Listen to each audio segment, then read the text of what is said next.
Hi everyone, and welcome back to the Menstrual Cycle Mastery podcast. I'm Lisa de Jong, and I'm so happy to have you here.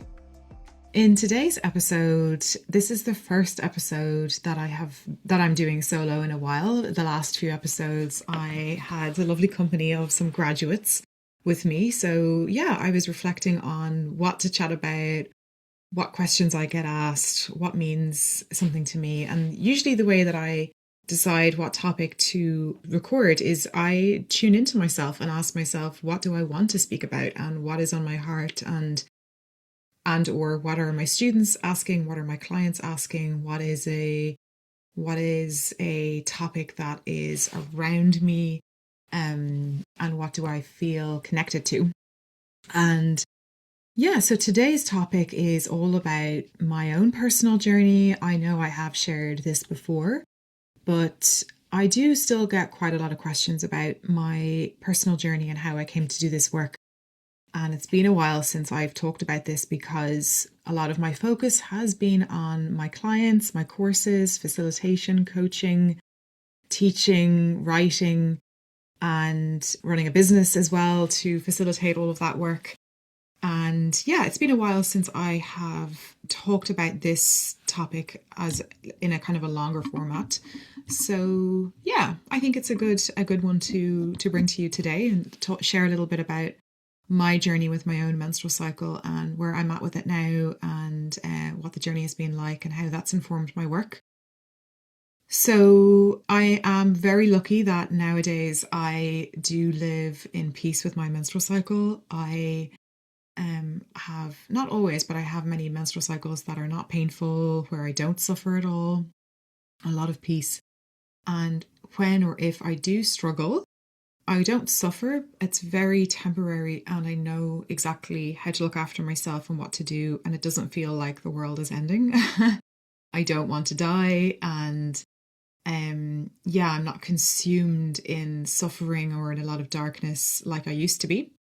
And I feel very skilled in my own menstrual cycle mastery skills, and I feel like my menstrual cycle is no longer a problem. Also, it is not an obsession, and I am not worried about what food I eat and don't eat, or protocols I do and don't do. I have a very peaceful relationship with my menstrual cycle. I trust my cycle. My cycle is changing, as is all of our cycle. All of our cycles are changing, and my cycle will continue to change. And I don't give that too much thought either, because it's not an issue for me right now. And I very much have a mindset of I will cross bridges when I get to them, for myself personally. And yeah, of course, there are lots of things that I do that support my hormonal health that are very important to me, but they've kind of become second nature, so I don't feel like I have to think about them a lot. And I don't feel trapped in rules and strict protocols, etc.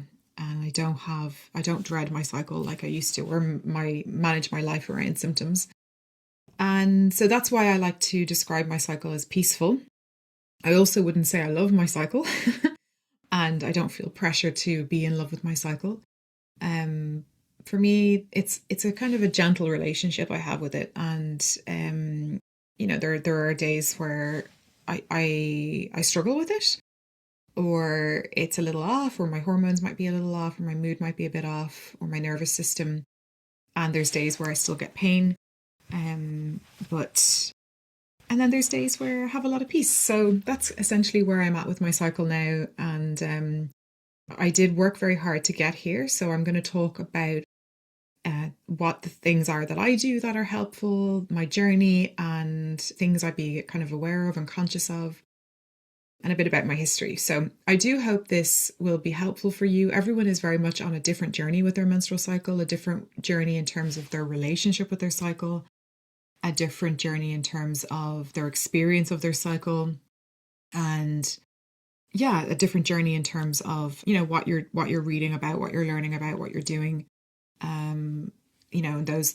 There's no right or wrong place to be. It's just, I see it very much as a process, and this work the work I teach, the purpose of it is to support you in the process, to speed the process up so it doesn't take like 10 years like my process did, and to offer you the tools and skills so that you can also create peace with your cycle regardless of what it's doing, and peace in yourself regardless of what your cycle is, how it's manifesting for you.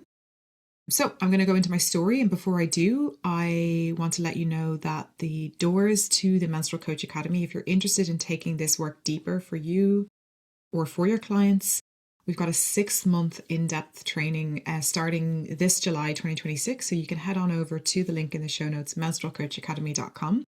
The deadline to apply is June 26th. So that's just in a few weeks, and I am very excited to have you there. You can apply if you are looking to integrate this work into your own professional practice, or you want to become a coach and facilitate this work, or it be a part of your work.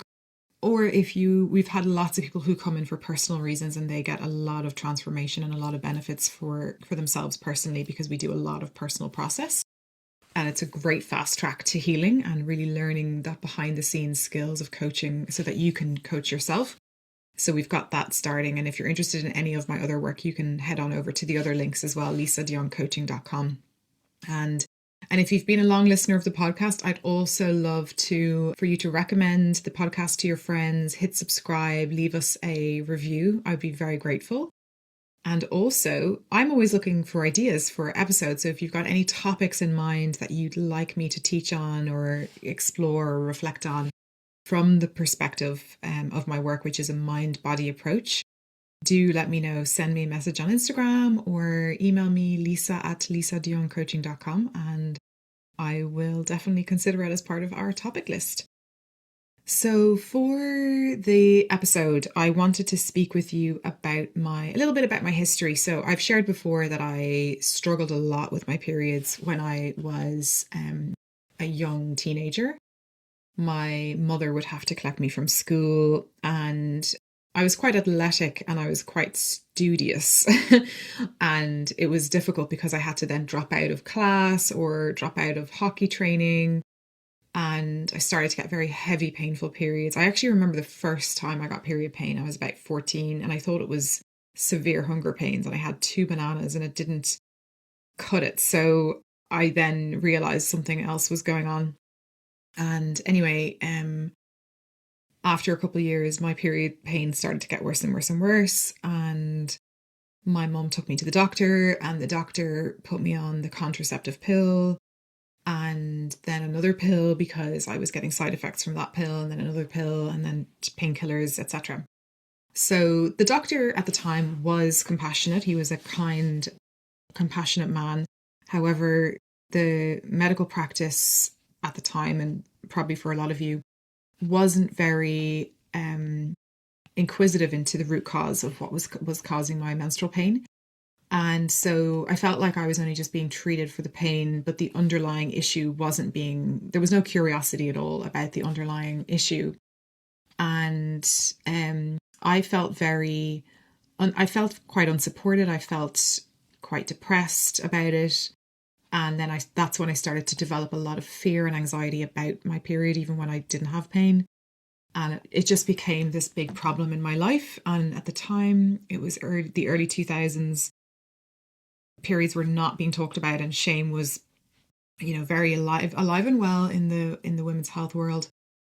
And so I didn't really have anyone to talk. Even my girlfriends, I didn't talk much to my friends about it. And I think the only person that really knew was my mum. It was kind of even not talked about in my family. And not that I expected people to talk about it, but it did mean that I felt like I had to hide the issue, and I didn't want to bother people with this embarrassing topic or bring it up and make people feel uncomfortable. So that was all kind of happening. And anyway, fast forward to university. I was in university in Dublin, and I then went on an Erasmus year. So that's like where a study abroad year. I went to Strasbourg in France, which was probably one of the best years of my life. And at the time, I remember thinking, I was continuing to get different side effects from the contraceptive pill. And at that point, I just said to myself, I've actually had enough of the pill. This isn't working for me. there has to be another reason why I'm getting pain. Let's come off the pill and see what happens. So I came off the pill, and in fairness, the pill did make my pain subside, but that's what it does, because it stops you having like a real, quote unquote, real menstrual cycle. And the pain came back. My skin did clear though, because one of the side effects that I was getting was bad acne from the pill, and my cycle was regular, but yeah, I was still getting a lot of pain. And I was really determined to figure it out. At that point, I was kind of just managing life around my cycle. It wasn't great. My mental health really wasn't great. I was performing very well in school and in university, and I was very athletic as well. So like I had lots of like things were going well in my life and checked off the list. But this was still an issue behind the scenes. And again, I'd have to miss lectures. I think I missed an exam because of it in university. And then fast forward, I got my second corporate job. That was kind of my first long-term job in a tech company. And I remember I had to then, I called in sick from work, and I had to walk to my apartment and just be in bed for a few days, with my period. And again, I didn't feel like I could talk about it. It was kind of embarrassing. I didn't know when it was going to happen and if it was going to happen. And it was really affecting my mental health. And at that point, my skin was starting to act up again. I started to get really bad acne. And I was going through a tough time in a relationship as well at the time, like early 20s, who doesn't? And yeah, it really wasn't a great time for me. And I had a really good job, and I was really unhappy in that job. And I didn't know where my life was going. And I guess looking back, it's kind of a normal 20s, normal to be feeling a little bit like that in your 20s. Although at the time, all of that was happening on the inside. And again, mental health wasn't a part of the public discourse back then either. So yeah, a lot of it was being bottled up, and I felt quite alone with it all.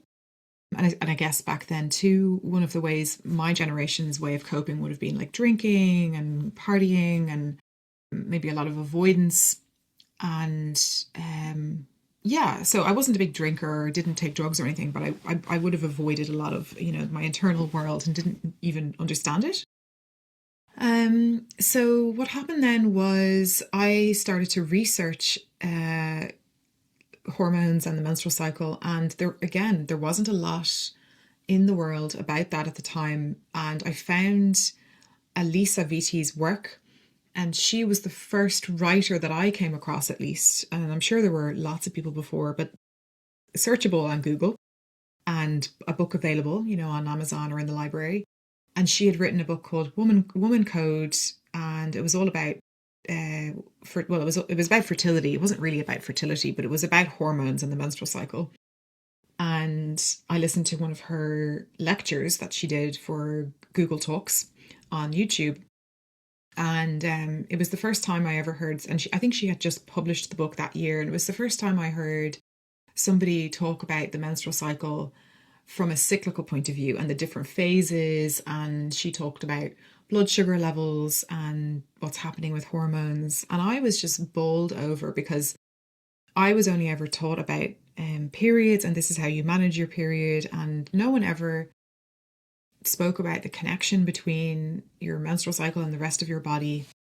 And it just all made sense to me. And I kind of almost thought to myself, like, how have we not been taught this in school? This is so obvious. Like, it was like she was just teaching me something that I already knew, but that I needed to hear.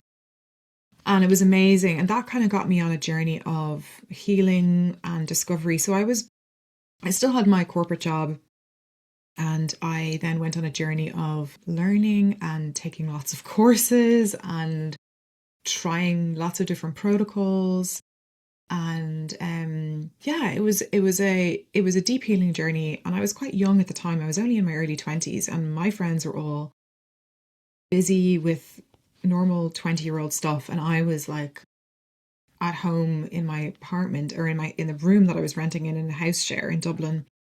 And I remember on my laptop, on my HP laptop, I created a bookmark in my browser that was called Spiritual Healing, and I And again, back then, no one was talking about this, and no one was talking about periods. No one was talking about spirituality. Mindfulness was not a kind of a mainstream topic. And I decided that I needed to go on a spiritual healing journey. And anyway, so that's kind of what happened. It was kind of this like private thing that I was going through. And I went to see a functional medicine practitioner in Dublin, and he referred me to a psychotherapist and a counselor, psychotherapist. And that was the first time I started to do therapy.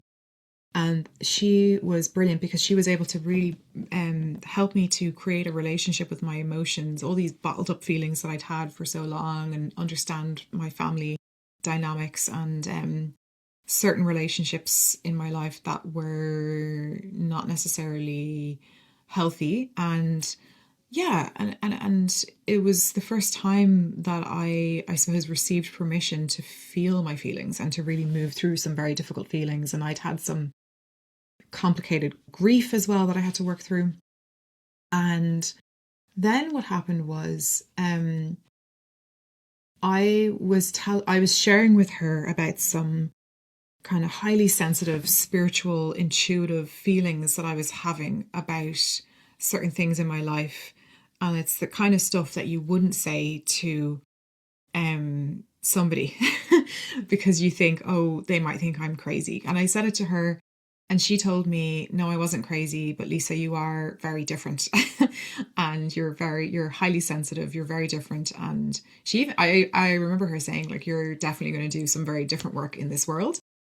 But I felt like there was like almost like a spiritual energy that wasn't mine, that was in my aura, that needed to clear. And I was like, this sounds insane, but this is what it feels like. And she validated me and referred me to a shamanic healer. And at the time, so I'm obviously Irish, and my mother is Irish, my dad is Dutch. And so in my family wasn't very religious, but my mum would have been. And so anything to do with anything outside of the religion was kind of seen as dangerous. So when she said that to me, I thought, okay, like, is that safe? And I felt like I couldn't tell my mother, etc. So anyway, there's a whole piece around that. But I went to see her, and I went to see this shamanic healer in Wicklow. And again, this was way before this was all normalized. And I know there's a lot of shamanic healers out on like Instagram, and it's easy to find one now, but this was before those days. And a woman in her 50s, very experienced Irish lady. And anyway, went to see her and didn't really know what I was doing, why I was going there. But I was so desperate, and I was open to healing, and I needed help, and I was kind of willing to try anything at that point. And it wasn't just my period, it was like everything. I had a lot of anxiety, depression, suicidal ideation was happening, and then I had these chronic period pains. But on the surface, I was living, this like lovely 24-year-old life, and good job, and fit and healthy, etc. But inside, I was really suffering a lot. And anyway, what happened then was she did some energy healing on me, and that was very interesting. I won't go into the details of that, but after I had a session with her, I shared with somebody who I know in Ireland about that. And that person said to me, Lisa, what you did was very dangerous. You should stay away from that. And then it scared me. And what happened then was, I won't go into the details, but essentially after I got quite scared. But then I think the next day I got a very clear sign from the universe that what I did was the right thing to do. And I cleared an energy that had to be cleared from my system. And that energy kind of came back to me in a kind of angelic form and thanked me for releasing it. And that was incredible. I didn't really understand what was happening, and it was all very kind of like quote unquote not quote unquote, like quote unquote coincidental, but it was a very strong synchronicity through a piece of music, and a very, very particular piece of music that was kind of my sign for this particular thing. And when it happened, I felt like, oh my God, this is like definitely a sign that this was the right thing to do and that I needed to clear that energy. So anyway, what happened then was after I worked with the shamanic healer, I think I did 1 or 2 sessions. I was paying her and I was just wrapping up the session with her, and we were just chit chatting. And then she just looked at me and she said, Lisa, if you want to do, was talking to me about this shamanic medicine wheel that she was doing. And it was like, I didn't know what that was or what it meant, but really it's kind of like a workshop, a training, an initiation training, and an initiation training that she was doing with different healers and facilitators and energy workers in Ireland. And I didn't know what she was talking about, like a shamanic medicine wheel. What is that? Like, for me, it was very new to be in her office in the first place. And anyway, that was fine. Then I went home. One of the things she said to me to do when it came to my menstrual cycle was to take some of my menstrual blood and put it on the earth, and like, as a kind of a ritual. And again, I was like, okay, I'll try anything. I'll do it. So, and it wouldn't have been the kind of thing that I would have thought about doing or had like read about anywhere. It just wouldn't be in my nature to do that. But I was given this homework, and she was the healer and I was going to try it. So I did it. I took a bit. I was living with male roommates at the time, so I waited until they were gone. And then my next menstrual cycle, I think I collected some in a cleaned out jam jar and brought it outside, and I placed it on the earth. And then what happened was, I think that night or the next day, I felt a curiosity. It was like an entity entered my body, and the only way I could describe it is it was like curiosity was suddenly awoken in me, so strong about the course that the shamanic healer was talking about, that I only half kind of took in while I was paying for the session. And out of nowhere, I was just like, suddenly I was just like, oh my God, I really need to like find out more about this course or this shamanic medicine wheel that she's doing. And like, what is that? And like, why do I suddenly feel really curious about it? And for some reason, something in me decided to ask for a sign. And I kind of said to the universe, okay, this is so weird. I don't know anything about this. Why do I all of a sudden feel curious about this? I thought she was just telling me because, she's looking for people to join. And it was just something that she'd say to someone while they're paying to go.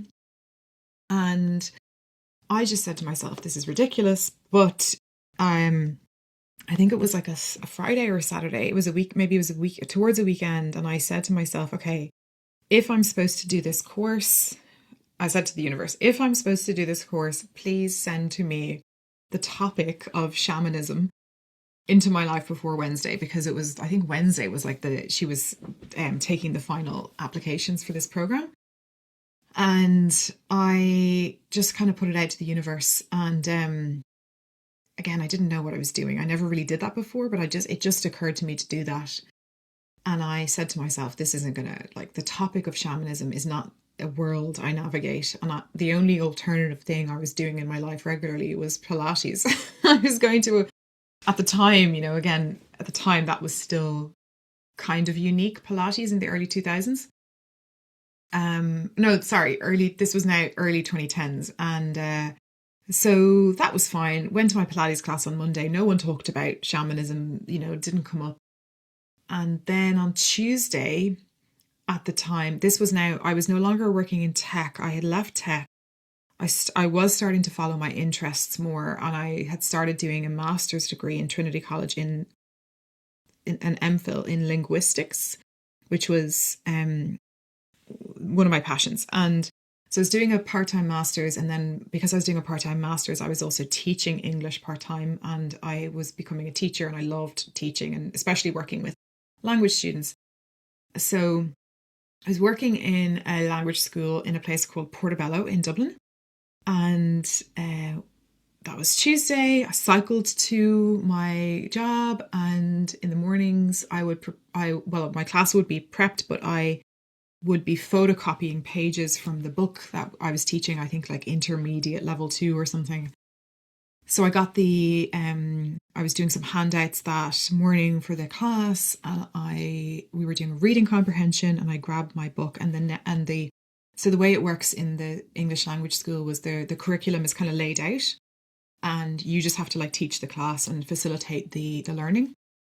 So it was a very particular reading comprehension, which wasn't my choice. It was the next one in the book.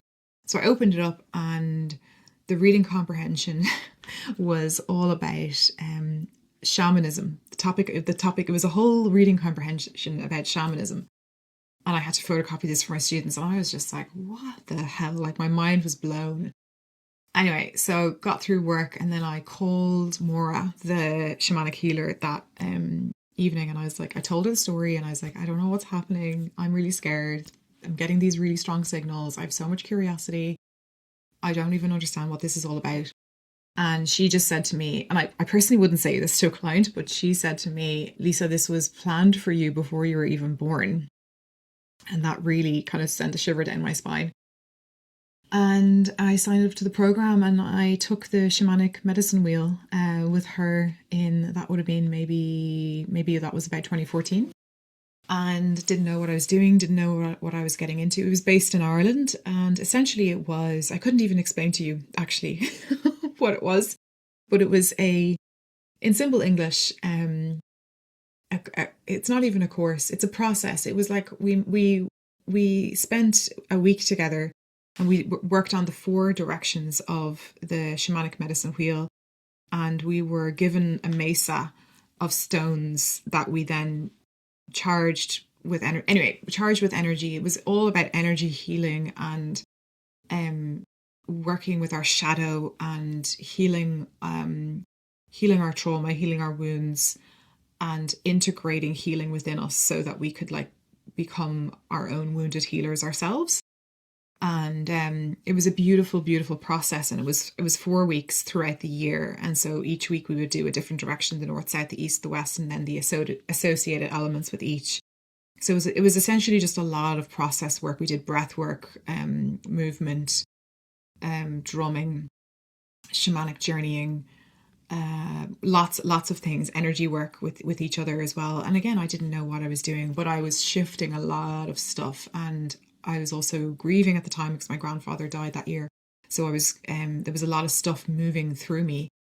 And I was very young to be doing that. I was the youngest in the program. It was quite intense as well at times. But I trusted it. And there were times where I doubted whether I should continue like the whole thing.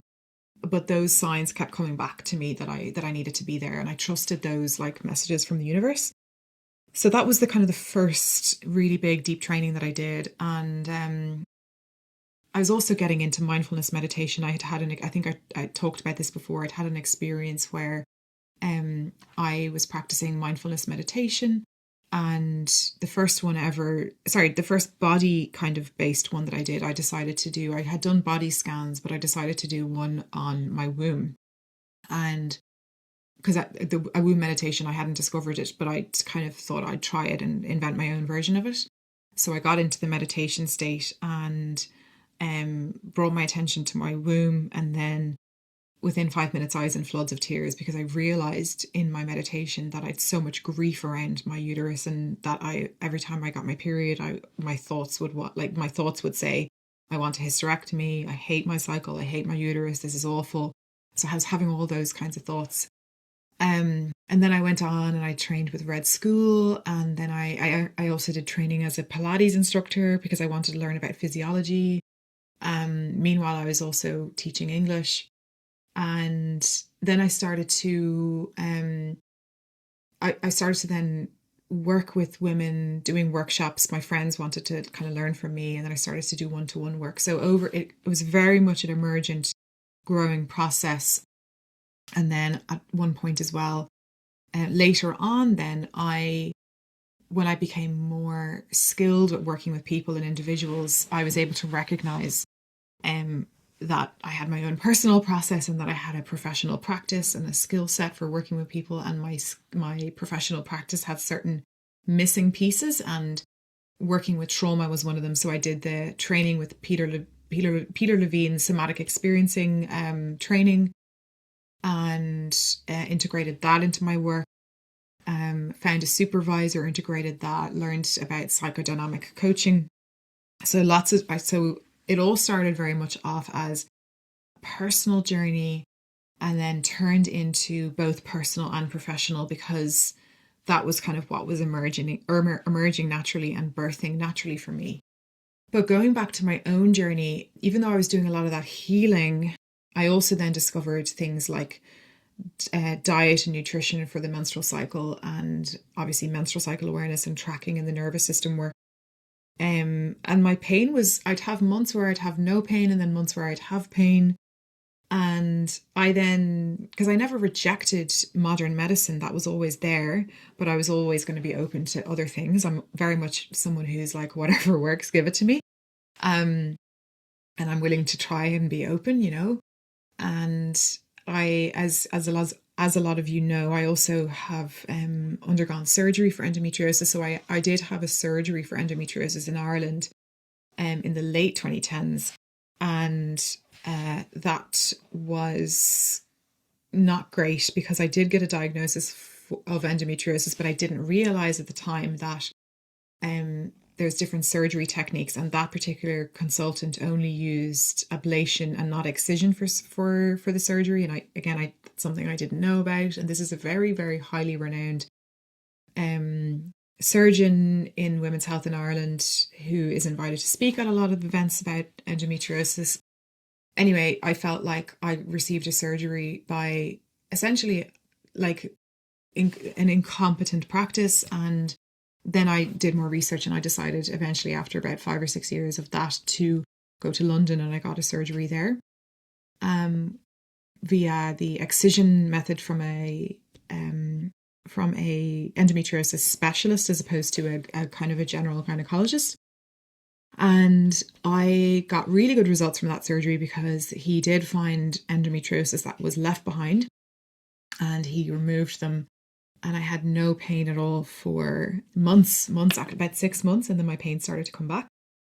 And that's when I started to get really suspicious about my pain. And I realized, oh, there's another missing piece to the puzzle here, which was then when I started to read about pain science, pain psychology, neuroplasticity, and how our brains can be very much wired for pain, and how the placebo effect could actually be a good thing, because it means that because I was thinking, well, if my brain is capable of making a non-painful period, that must be something that I can create. So I went down that route, and I started to do those exercises and more personal process in a more gentle way than the shamanic process that I was going through. And with that work, through that kind of self-work that I took myself through, that wasn't really facilitated by anyone else, I actually was able to go deeper, because I had the skills to, and there were certain old beliefs and old experiences and old truths that I was carrying in my system that I almost didn't realize I was carrying, that were still there. And certain things about important relationships in my life as well, with people I care about, but that kind of relationship dynamics that were kind of a bit harmful. And I had to understand how to unravel those and untangle those for myself. So that was all part of the process. And then meanwhile, I was also, getting curious about diet and lifestyle and kind of more surface level stuff. And over time, this is very much not a linear story, but there were times on the journey where I was taking in a lot of information, and I, fell in love with menstrual cycle awareness and tracking and blood sugar balance. But there were also times on my journey where I was making decisions from a place of fear and urgency and control. particularly when it came to things that were practical, like diet and lifestyle and tracking. And now looking back, I realized like, oh, that all of that control was contributing to covering something bigger up. And I had to learn how to move out of the control, which is why I said at the start of this episode that I now have a peaceful relationship with my cycle. It's not necessarily always perfect, but it's certainly more peaceful, and it's kind of more detached than it used to be. So that's really my story and my personal story. And I will say that I got the best results from in terms of like reducing my pain when I started to do the pain science work that I also now teach in my practice, from a perspective of the menstrual cycle work through the nervous system lens, and understand how to rewire my own brain pathways. Because when I was getting pain, or even before I'd get pain, my thoughts would be instantly panic mode. Those neural pathways, the panic neural pathways would be firing, which would press the on button onto my fight or flight response in my nervous system, the sympathetic nervous system. And I do have a very sensitive nervous system. I am very intuitive, and I'm very sensitive, and I'm very creative. But it also means that my the on button is very sensitive for me. So if I start getting fearful thoughts, I can experience that through my physiology very quickly. So I really had to learn how to down-regulate fear and anxiety. And I had to learn how to be in my body when I wasn't in pain, and enjoy my body when I wasn't in pain, and also be in my body when I was experiencing discomfort, and be with different kind of levels of sensations, and not always be calling it pain, or not assuming it was going to be pain, or not fortune telling pain and suffering, which is also a really, really big part of this work, particularly for people who have pain or PMDD, is to learn how to be with all the different nuances without kind of jumping to conclusions immediately, and then build a lot of safety in my body. Even if I was feeling uncomfortable, still be able to leave the house and do work, and not be kind of so preoccupied with a bit of discomfort when it wasn't necessarily painful. So I got the best results from that work. I got better results from doing that work from getting surgery. I am a big fan of menstrual cycle awareness, but I do think it can only take you so far if you're working with pain.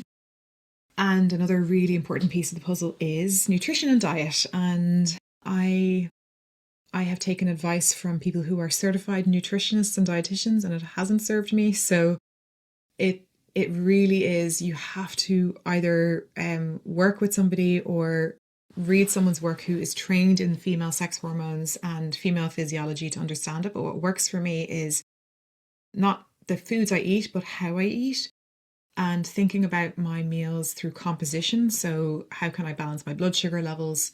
Very much through making sure I'm getting healthy fats, proteins, carbs, and fiber, not just in my meals, but in my snacks. And I don't restrict my diet anymore. I eat what I want.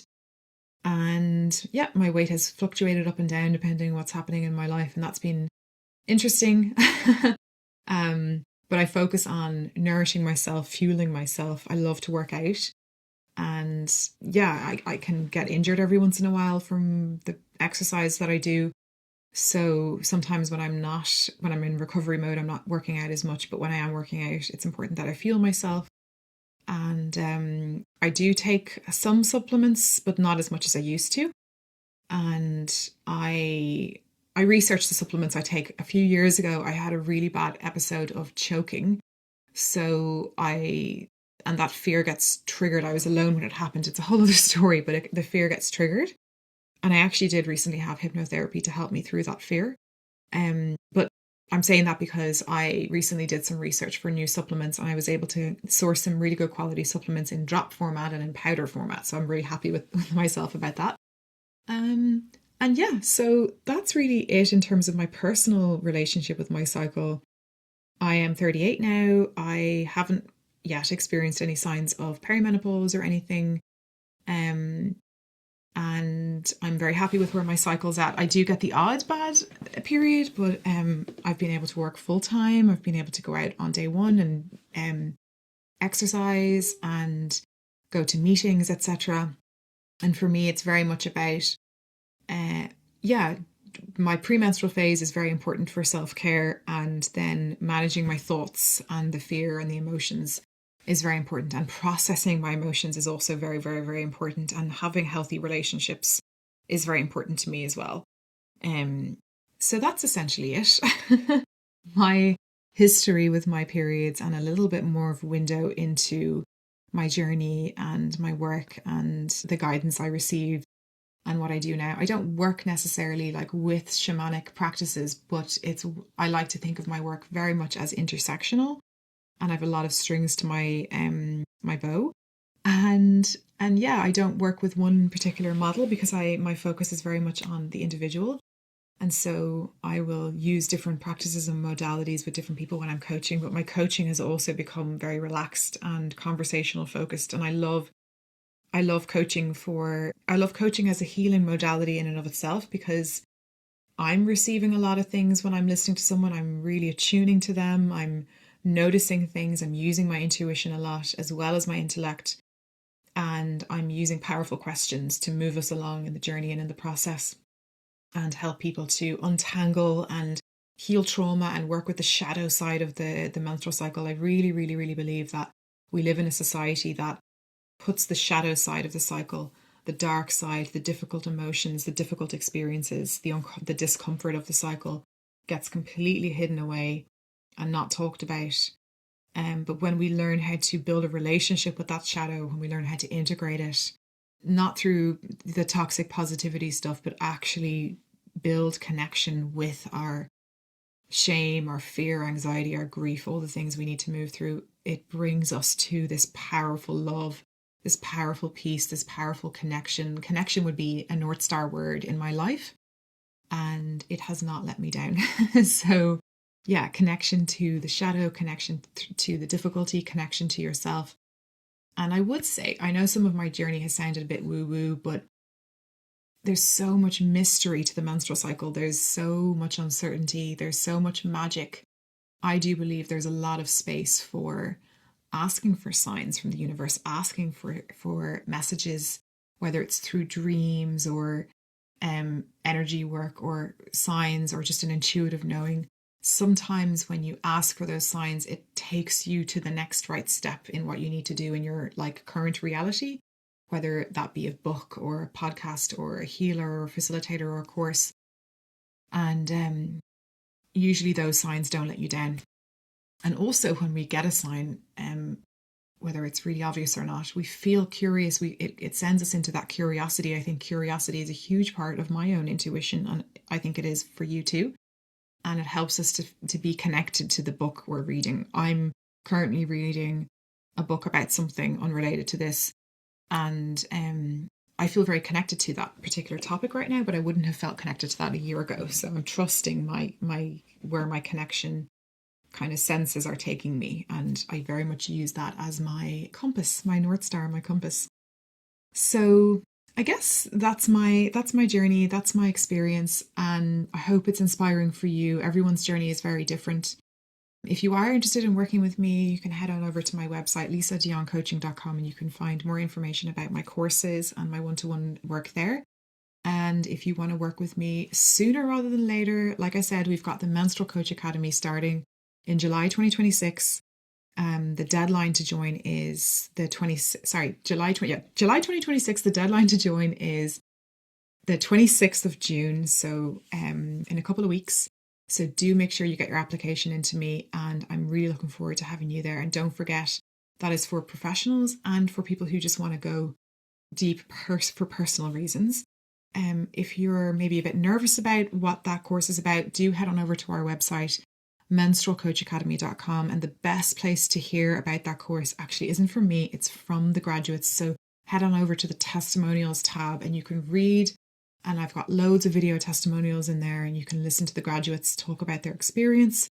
I'm very proud of that program, and it's a very, very powerful program, but very gentle and very, very nourishing. We really take learning in my work is not about intellectual overload and overwhelming our systems. It is actually about learning how to receive and tune in and connect to each other and go on a different journey. So you're very welcome to join us, and we'd love to have you. And that's it. Thank you so much for listening to me. That was a little bit more of a vulnerable episode for me because there's a lot of that story I hadn't shared before. And like I said, if you have any other questions or ideas for other topics, do send me an email and I will definitely add it to the list. Loads of love and have a great rest of your week. Thanks for joining me on the Menstrual Cycle Mastery podcast. If you'd like to begin this work with me, I run the Menstrual Mastery Collective, a monthly membership where you can dive deep into this work live alongside me and a supportive community. I'm also the founder of the Menstrual Coach Academy, a professional training space for trauma-informed coaching and facilitation. Head on over to the links in the bio to sign up for courses, programs, and grab any resources available. I'm so glad you're here.